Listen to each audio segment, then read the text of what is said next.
Allah ya kiyaye zai ba ko samu ke Allah da wani ci shan ba Allah ci shan ba Allah haka suke yanzu malam to Allah wasu na kwarai na wa'ansu kuma sai ka bashi ka tarra mutum kadiro da shali shamala ya bige ma kawai ka rasa gaba ne Allah sawaka ni ba wannan nake maka magana ba ni ina so mu yi magana abin da ke gaban mu a'a abin da a gaban mu samu ai komi da komi kuma alhamdulillah ya tafi daidai ga dai ya tsaba ga ta kunu Allah ya hore in Allah ya sa gobe na hita ko kuma hita ga ta yanzu in nama ya samu na ga metar jaku in ce biki akai in tun da dan uwana abin da ya taimaka sai a taho da shi bakin ki ba za su kuma ba in Allah ya yarda abin da za a sa maka aimiya ai ba wani abin abin a sa maka aimiya haihuwan in haihuwan ka ce dan abin baka a sa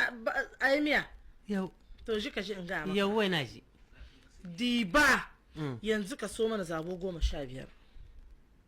bari uban yau na ji wai bare mace zaki tara yan bare mani wani irin yan bare ma yau na ce maka yan gurfikin mu ne za su taruwa yau su yan ka gani saurara haba to abun bikin biyu ne za a mani kaga ana mana shan kunu to aiki na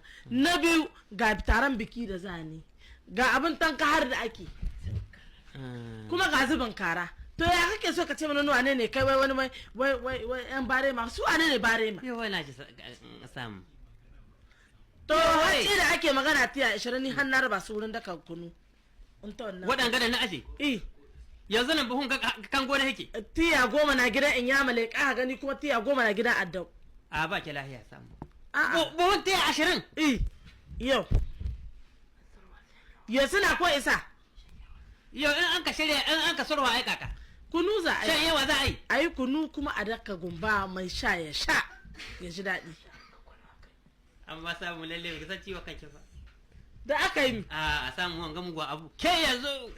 jiya da aihuwa yau ki dan me ki